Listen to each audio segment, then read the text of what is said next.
ഇത് ഗുരുതരമായിട്ടുള്ള പ്രശ്നമാണ് എന്നുള്ളത് ആദ്യം അവർ അംഗീകരിക്കണം. ഇതിപ്പം ഓരോ തവണ വരുമ്പോഴും ജനങ്ങളോട് ഞങ്ങൾക്ക് അല്പം കൂടെ സമയം വേണമെന്ന് പറഞ്ഞിട്ട് പോവുക, എന്നിട്ട് പിന്നെ ഇത് ആവർത്തിക്കപ്പെടുന്ന ഒരു സാഹചര്യം. ഞാനിപ്പോൾ അവരോട് പറഞ്ഞത് ഒരു കുരിയാട് ഉണ്ടായതിൻ്റെ ശേഷം തീരുമാനം എടുക്കാൻ കാത്തു നിൽക്കരുത് എന്നുള്ളതാണ്. ഞങ്ങൾ പറഞ്ഞത് ഇതിപ്പോൾ അവിടെ കംപ്ലീറ്റ് വർക്ക് തീർന്നതുകൊണ്ട് എല്ലാവരുടെയും ശ്രദ്ധയിൽ വന്നു. ഈ പ്രശ്നങ്ങൾ ഈ ലെങ്ത്തിൽ മുഴുവൻ ആളുകൾ അനുഭവിക്കുകയാണ്, ആളുകൾ ആ പ്രയാസങ്ങൾ നേരിടുകയാണ്. ഇപ്പം ഇവിടെ തന്നെ നിങ്ങൾ കണ്ടതല്ലേ ആ ക്രാക്ക്. ഇത് ഈ സോയിൽ നെയിലിംഗ് ഇവിടെ പരാജയമാണെന്ന് തുടങ്ങുന്ന സമയത്തിന് ആളുകൾ പറഞ്ഞതിന് അവർ ഒരു തരത്തിലുള്ള ശ്രദ്ധയും കൊടുക്കുന്നില്ല. ഇപ്പോൾ അവർ പറയുന്നത് 70% വർക്ക് കംപ്ലീറ്റ് ചെയ്തു, 30% കൂടെ തീർന്നാൽ ശരിയാവുന്നു. 100% വർക്ക് കംപ്ലീറ്റ് ചെയ്ത സ്ഥലത്താണ് കഴിഞ്ഞ ദിവസം ഞാൻ പോയി അത് ഇടിഞ്ഞു പൊളിഞ്ഞ് വീണത്. ഇപ്പോൾ പറയുന്നു ഒരു മഴയും കൂടെ നോക്കാം. അപ്പോൾ ഈ ഒരു മഴ കഴിഞ്ഞിട്ട് ഇത് ഇടിഞ്ഞു പൊളിഞ്ഞ് വീണ് അവരനുഭവിച്ചോട്ടെ എന്നുള്ളതാണോ? അപ്പോൾ ഇവിടെ താമസിക്കുന്ന 19 കുടുംബങ്ങൾ അവർ പറയുന്നത് ഞങ്ങളുടെ വീടിനകത്ത് വരെ ക്രാക്ക് വരികയാണ്, മേലക്കുള്ള റോഡ്. ഞാൻ ഇപ്പോൾ അവരെയും കൊണ്ട് അവിടെ നിന്ന് കയറി ഞാൻ ചോദിച്ചു, ഇത് ഒരു മനുഷ്യന് കയറി ഇറങ്ങി വരാൻ പറ്റാവുന്ന തലത്തിലാണോ ഈ കാര്യങ്ങൾ ഡിസൈൻ ചെയ്തിട്ടുള്ളത്? അപ്പോൾ അവരത് ഞങ്ങളുടെ ഡിസൈൻ അത് പ്രെഡിക്റ്റ് ചെയ്യാൻ സാധിച്ചില്ല എന്നാണ് പറയുന്നത്. അതെന്നെ പ്രശ്നവും. ഇതൊന്നും പ്രെഡിക്റ്റ് ചെയ്യാത്ത ഡിസൈൻ, ഈ പ്രദേശത്തിന് സ്യൂട്ടബിൾ അല്ലാത്ത ടെക്നോളജിയും ടെക്നിക്കും ഒക്കെ ഇതിന് ഉപയോഗിച്ച പ്രശ്നങ്ങളല്ലേ. അപ്പം ഞങ്ങളിപ്പോൾ ആവശ്യപ്പെടുന്നത് ഒരു ബഫർ സോൺ. ഇതിന് നാളെ എന്തെങ്കിലും പ്രയാസം വന്നാലും ജനങ്ങളുടെ ജീവനും ജീവിതത്തിനും ബാധിക്കാത്ത തരത്തിലൊരു ബഫർ സോൺ ഏരിയ ഇതിൻ്റെ തൊട്ട മേലെ ഈ കുന്നിൻ്റെ മേലെ നിൽക്കുന്ന സ്ഥലം പോലത്തെ സ്ഥലത്ത് വേണം. എങ്ങനെ വയസ്സായ ആളുകളും കുട്ടികളൊക്കെ അവിടെ നിന്ന് കയറി ഇറങ്ങി വരിക? ആ ബഫർ സോൺ അവർ ഏറ്റെടുക്കട്ടെ. വീട്ടിനകത്തെ വിള്ളലുകൾ കാണിച്ചു കൊടുത്തു, റോഡിലെ വിള്ളലുകൾ കാണിച്ചു കൊടുത്തു, ചുമരിലെ വിള്ളലുകൾ കാണിച്ചു കൊടുത്തു, ഈ സോയിൽ നെയിലിംഗ് ചെയ്തെടുത്ത് അത് ഇടിഞ്ഞു പൊളിഞ്ഞ് വീഴുന്നത് കാണിച്ചു കൊടുത്തു. ഇതിന് മുമ്പ് പഠനം വന്നു നടന്നത് സേഫാണെന്ന് അവർ പറഞ്ഞിട്ട് കാര്യമുണ്ട്. ഒന്നിനും അതിൻ്റെ ഓപ്പോസിറ്റ് സൈഡിൽ ഇതേ ടെക്നോളജി ഉപയോഗിക്കാൻ അവർ തയ്യാറാവുന്നില്ല. അപ്പോൾ ഈ കുരിയാടൊക്കെ ആവർത്തിക്കാതിരിക്കണമെങ്കിൽ അതിൻ്റെ മുമ്പ് കാണിക്കേണ്ട ജാഗ്രത കാണിക്കണം. ഞാൻ ആവർത്തിച്ച് പറയുന്നു, അവകാശവാദ വ്യഗ്രതക്കാരൊക്കെ ഇത്തരം കാര്യങ്ങളിൽ ഇപ്പം ഇടപെട്ടാൽ പണി തീരുകയും ചെയ്യും, സേഫായിട്ട് തീരുകയും ചെയ്യും. അതാണല്ലോ ആവശ്യം. അതിനവർ തയ്യാറാവുന്നില്ല എന്നുള്ളതാണ് ഏറ്റവും പ്രധാനപ്പെട്ട പ്രശ്നം.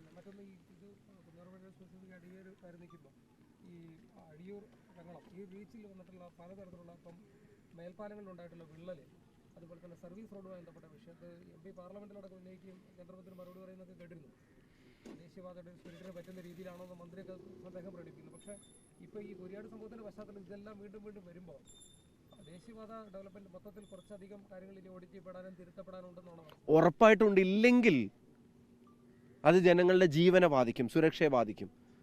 മേൽപ്പാലങ്ങളിലെ വിള്ളൽ, വെള്ളക്കെട്ടുകൾ, ഡ്രെയിനേജ് ഫെസിലിറ്റിയെ സംബന്ധിച്ചുള്ള ആശങ്കകൾ, അതുപോലെ തന്നെ സൈഡ് ഭിത്തി കിട്ടിയ സ്ഥലത്ത് ഉറപ്പില്ലായ്മ മൂലമുള്ള പ്രശ്നങ്ങൾ, വെള്ളക്കെട്ടുകൾ ഉണ്ടായിട്ട് ഇപ്പോഴും ആളുകൾക്ക് മൂവ് ചെയ്യാൻ പറ്റാത്ത സ്ഥലങ്ങൾ, അത്തരം അടിയന്തര ആവശ്യങ്ങൾ ഇതിപ്പോൾ പറയുന്നതല്ല കേട്ടോ. കഴിഞ്ഞ ഒരു വർഷമായിട്ട് ഇത് രേഖാമൂലം പാർലമെൻറ്റിനകത്ത് പുറത്ത് NHAയോട് എല്ലാവരും പറയും. ഇപ്പോൾ പറയുന്നത് ഇപ്പോൾ 6 ലെവലിൽ ഒരു മീറ്റിംഗ് കൂടെ ഈ സ്ട്രെച്ചിൻ്റെ കാര്യത്തിന് വിളിച്ചു ചേർക്കാമെന്ന് പറഞ്ഞിട്ടുണ്ട്. ഇന്നത്തെ ഇപ്പോൾ അവർ പറയുന്ന അവരുടെ ഒരു ടെക്നിക്കൽ ടീമും കൂടെ ഇവിടെ വരും. ആ വിസിറ്റും കൂടെ നടത്തിയിട്ട് അതിൻ്റെ റിപ്പോർട്ട് അടിസ്ഥാനത്തിൽ ഒരു തീരുമാനം എത്രയും പെട്ടെന്ന് അറിയിക്കുക എന്നുള്ളതാണ്. ഇവർ പറയുന്നത് ഞങ്ങളോട് ഇതിന് മുമ്പ് അവർ പറഞ്ഞുകൊണ്ടിരുന്നതാണ്. ഒരു വർഷം മുമ്പ് വേറെ PD വന്നപ്പോൾ എന്നോട് പറഞ്ഞ് എത്രയും പെട്ടെന്ന് പരിഹാരം കാണാം. എന്നിട്ട് ഇവിടെ ആളുകൾക്ക് താമസിക്കാൻ സുരക്ഷിതമല്ലാത്തതുകൊണ്ടാണല്ലോ അവരെ മാറ്റിയിട്ട് വേറെ വീടുകളിലേക്ക് നമുക്ക് വാടക അയക്കേണ്ടി വന്നത്. അപ്പോൾ അത് വർക്ക് കംപ്ലീറ്റ് ചെയ്യാനുള്ള ഒരു ഗ്യാപ്പിന് മാത്രമായിട്ട് അത് ഉദ്ദേശിച്ചിട്ട് കാര്യമുണ്ടോ? ആ സുരക്ഷാ പ്രശ്നം നാളെ ഇവർ വർക്ക് കംപ്ലീറ്റ് ചെയ്ത് കഴിഞ്ഞാൽ അവർ നേരിട്ട് എന്ത് ചെയ്യും? അപ്പോൾ അതിനെ അഡ്രസ്സ് ചെയ്യാൻ തയ്യാറാവുന്നില്ല. അപ്പോൾ ഇനിയിപ്പോൾ 6 ലെവലിലും കൂടെ ഒരു മീറ്റിംഗ് വിളിക്കും. ഈ പറയുന്ന കാര്യങ്ങൾക്ക് ഒരു തീരുമാനം ഉണ്ടാവണം. അതില്ലാണ്ട് ഇപ്പോൾ പൊളിഞ്ഞത് മറച്ചു വെക്കാനുള്ള ഒരു കോൺക്രീറ്റിംഗ് മാത്രം നടത്തിയിട്ട് കാര്യമില്ല. സേഫായിട്ട് ആളുകൾ ഇരിക്കണം. ഞാൻ പറയുന്നു, റോഡ് ഹൈവേ നിർമ്മാണം എത്രയും പെട്ടെന്ന് കംപ്ലീറ്റ് ചെയ്യണം. ഞങ്ങൾക്ക് ആർക്കും തർക്കമില്ല. വികസനം വേണം, ആരും തടസ്സമല്ല. അല്ലെങ്കിൽ ഇപ്പം ഇതിനൊക്കെ ആളുകൾ തടസ്സപ്പെടുത്തൂലേ? പ്രശ്നം സുരക്ഷിതമായി കംപ്ലീറ്റ് ചെയ്യണം.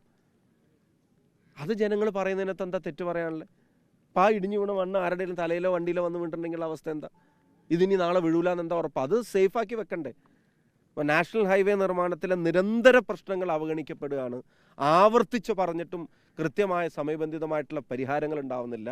പ്രത്യേകിച്ച് ഇവിടുത്തെ കോൺട്രാക്റ്റിനെ സംബന്ധിച്ചും വലിയ തുക വ്യത്യാസം ഉൾപ്പെടെയുള്ള കാര്യങ്ങൾ ഉന്നയിക്കപ്പെട്ടിരിക്കുകയാണ്. രേഖകൾ അതാണ് സംസാരിക്കുന്നത്. അപ്പോൾ ആ ഗ്യാപ്പൊക്കെ ജനങ്ങളുടെ സുരക്ഷയുടെ കോസ്റ്റിലാണോ ഈ പറയുന്ന ഗ്യാപ്പ്? ആദ്യം കിട്ടിയ കോൺട്രാക്റ്റും രണ്ടാമത് വന്ന ആളും തമ്മിലുള്ള അന്തരമൊക്കെ ജനങ്ങളുടെ സുരക്ഷിതത്വത്തിൻ്റെ കുറച്ചിട്ടാണോ ചെയ്യുന്നതെന്നുള്ളതിന് ഉത്തരവാണ് ഇപ്പോൾ അവർ തേടിക്കൊണ്ടിരിക്കുന്നത്. പരിഹാരങ്ങൾ ഉണ്ടാവണം. അത് തീർച്ചയായിട്ടും ജനങ്ങൾക്കൊപ്പം കാര്യത്തിൽ സ്ട്രോങ് ആയിട്ട് നിൽക്കും.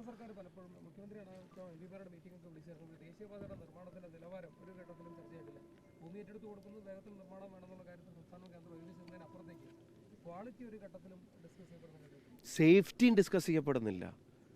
ക്വാളിറ്റിയും സേഫ്റ്റിയും ഡിസ്കസ് ചെയ്യപ്പെടുന്നില്ല. അതിനെ സംബന്ധിച്ചുള്ള പരാതികൾ അവഗണിക്കപ്പെടുകയാണ്. ഇപ്പോൾ ഈ കുന്നിയോറ മലക്കാർ ഇനി ആർക്കെങ്കിലും പരാതി കൊടുക്കാൻ ബാക്കിയുണ്ടോ? അവരുടെ ഇവിടെ ഇങ്ങനെ മണ്ണിടിയുന്നു എന്നുള്ള, കുന്നിടിയുന്നു, ആൾ മേലെ താമസിക്കുന്ന ആളുകളും വീടും സേഫ് അല്ല എന്നുള്ള പരാതി, ആ പരാതി നിരന്തരം വരുമ്പോൾ ഒഫീഷ്യൽ കപ്പാസിറ്റിയുള്ള ആളുകൾ ഗൗരവത്തിൽ ഇവിടെ വന്നിട്ട് ഇതിനൊരു പരിഹാരം നിർദ്ദേശിക്കാനുള്ള സമയമാണെങ്കിൽ ഇത്ര ധാരാളം സമയം ഉണ്ടായിരുന്നല്ലോ. ഇപ്പോഴും നിർദ്ദേശിക്കപ്പെടുന്നില്ലല്ലോ. ഞാനതാ പറയുന്നത്, കംപ്ലീഷൻ വേണം. ദേശീയപാത നിർമ്മാണം പെട്ടെന്ന് പൂർത്തിയാക്കണം, വികസനം ഉണ്ടാവണം. പക്ഷെ അതിനൊരു വാക്ക് ആഡ് ചെയ്യണം, സുരക്ഷിതമായി പൂർത്തീകരിക്കണം. അല്ലെങ്കിൽ ആളുകൾക്ക് ജീവനും സ്വത്തിനും ഒക്കെ തടസ്സമല്ലേ? ഇപ്പം ഞങ്ങൾ അവിടെ നിന്ന് ഇറങ്ങും, നിങ്ങൾ ഇവിടുന്ന് കണ്ടല്ല എൻ്റെ മേൽ എങ്ങനെ ഒരു സാധാരണ വീട്ടുകാരൻ എല്ലാ ദിവസവും രാവിലെ അവരെ കാര്യങ്ങൾക്ക് ഇവിടെ നിന്ന് കയറി ഇറങ്ങുക? ഒരു വണ്ടിയായിട്ട് പോകുന്നതിനത് അത്ര സേഫാണെന്ന് നിങ്ങൾക്ക് തോന്നുന്നുണ്ട് ഇവിടെ നിന്നിട്ട്? ഇനി അവർ ഈ പറഞ്ഞ പ്രശ്നമൊന്നും ഇല്ലെങ്കിൽ തന്നെ ഡിസൈൻ്റെ കാര്യം നിങ്ങൾ ആലോചിക്കുക. ഒരു വാഹനമായിട്ട് അതിൻ്റെ മേലെ അപ്പുറത്തുപ്പുറത്തും 2 വാഹനം വന്ന എന്താണ് അതിൻ്റെ അവസ്ഥ?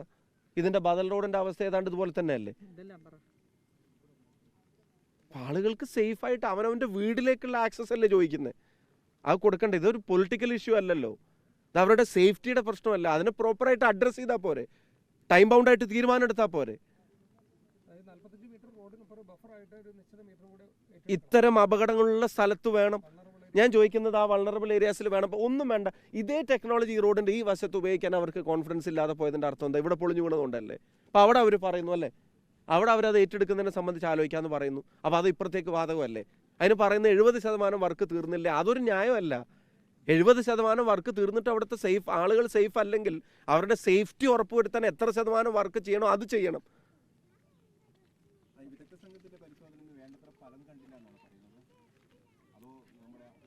ജനങ്ങളുടെ ആശങ്കകൾ അകറ്റുന്ന തരത്തിലല്ല വിദഗ്ധ സംഘം പരിശോധിക്കുന്നതും ഇവർക്ക് ഗോ ഹെഡ് കൊടുക്കാനുള്ള പരിശോധനകളാണ് നടത്തുന്നത്. മുന്നോട്ട് പോട്ടെ എന്ന് പറയാനുള്ള പരിശോധനയാണ് നടത്തുന്നത്. ഇവരുടെ പ്രശ്നങ്ങളെ അഡ്രസ്സ് ചെയ്യാനുള്ള പരിശോധനകളും റിപ്പോർട്ടും അല്ല ഉണ്ടാവുന്നത്. അവരെല്ലാം ടെക്നിക്കലായിട്ട് കാണുന്നത്. ഇപ്പം ഞാൻ അവിടെ ഒരു വീട്ടുകാരനെ കണ്ടു, 15 വർഷമായിട്ട് അയാൾ വിദേശത്ത് ജോലി ചെയ്ത് അധ്വാനിച്ചുണ്ടാക്കിയ വീടാണ്. ആ വീടിൻ്റെ സൈഡിലൂടെ ഒരു വിള്ളൽ, വാതിൽ തുറന്നകത്ത് കയറിയപ്പോൾ ആ വിള്ളൽ അതേ സ്ഥലത്ത് ഉള്ളിലുമുണ്ട്. അതിന് ഇൻ കണ്ടിന്യൂറ്റി അയാളുടെ ടൈലിട്ട സ്ഥലത്ത് പോലും വിള്ളൽ വന്നിരിക്കുക. അപ്പോൾ അയാളോട് ഇനി വിദഗ്ധ സംഘം വന്നിട്ട് ഈ കെട്ടിയത് സേഫാണെന്ന് പറഞ്ഞാൽ അയാൾ അവിടെ തന്നെ താമസിക്കും. ഞാൻ അവരോട് ചോദിച്ചു, നിങ്ങളും കുടുംബം ഈ സ്ഥലത്ത് താമസിക്കുമെന്ന് ചോദിച്ചു. അതില്ല. അപ്പോൾ പിന്നെ എന്താ ചെയ്യുക? വർക്ക് കംപ്ലീറ്റ് ചെയ്തു പറഞ്ഞിട്ട് അവർ പോകണോ? അപ്പോൾ ഇവരെന്ത് ചെയ്യും? അപ്പോൾ വൾണറബിൾ ആയിട്ടുള്ള സ്ഥലങ്ങളിൽ ഒരു ബഫർ സോൺ ഈ കാര്യത്തിൽ ഏർപ്പെടുത്തണം. അവിടെ നിന്ന് ആളുകളിൽ നിന്ന് അത് ഏറ്റെടുത്തിട്ട് അവരെ സുരക്ഷിതത്വം ഉറപ്പുവരുത്തണം.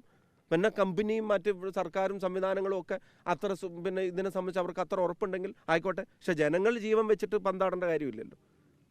ഇപ്പം നിർമ്മാണ പുരോഗതിയുടെ കാര്യത്തിൽ വലിയ ക്രെഡിറ്റും ചർച്ചകളൊക്കെ ഒരു ഭാഗത്തുണ്ടായിരുന്നു. പക്ഷേ ഈ പ്രശ്നം ഉണ്ടായപ്പോൾ ഉത്തരവാദിത്വം ഞങ്ങൾക്കല്ല അവർക്കാണെന്ന് പറഞ്ഞാൽ അപ്പുറത്തേക്ക് ഈ ഒരു പോയിന്റിലേക്ക് സ്റ്റേറ്റ് ഗവൺമെന്റ് ഭാഗത്ത് ഇനിഷ്യേറ്റീവോ ചർച്ചയോ ആരും ഇൻവോൾവ്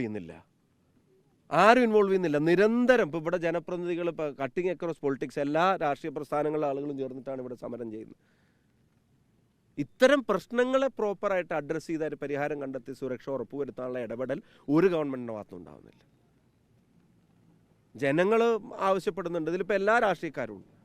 ജനപ്രതിനിധികൾ ആവശ്യപ്പെടുന്നുണ്ട്, പഞ്ചായത്ത് മെമ്പർമാർ, കൗൺസിലർമാർ, MLA മാർ, MP മാർ, ഇവിടുത്തെ പൊതുപ്രവർത്തകർ, എല്ലാ രാഷ്ട്രീയ പ്രസ്ഥാനങ്ങളും.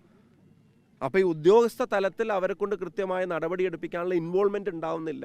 അതാണ് നേരത്തെ ചോദിച്ച ചോദ്യം. ഇത് വിദഗ്ധ പരിശോധന നടക്കുന്നുണ്ട്. പരിശോധന നടന്നിട്ട് എന്താ? അവർക്ക് ഗോ ഹെഡ് കൊടുക്കാനുള്ള പരിശോധനയാണ്.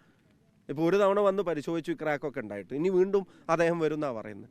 പരിശോധിച്ചോട്ടെ, കുഴപ്പമില്ല. പക്ഷെ ആളുകൾ എങ്ങനെ ഇവിടെ ജീവിക്കുമെന്നുള്ളതല്ലേ, അതിനകത്ത് പരിഹാരം ഉണ്ടാവുന്നില്ല. ഇത് കുരിയാട് ഒരു ഒറ്റപ്പെട്ട പ്രശ്നമല്ല. അത് ഇത്രയും വലിയ ചർച്ചയാവുന്നതിൻ്റെ കാരണം അവിടെ കംപ്ലീറ്റ് ചെയ്ത് കഴിഞ്ഞിട്ട് പോലും അത് സംഭവിച്ചു എന്നുള്ളതാണ്. അപ്പോൾ അങ്ങനെ കംപ്ലീറ്റ് ചെയ്ത് കഴിഞ്ഞിട്ട് ഇത്തരം അപകടങ്ങൾ സംഭവിക്കരുത് എന്നുള്ളതാണ് ഇവിടുന്ന് ജനങ്ങൾ പറയുന്നത്.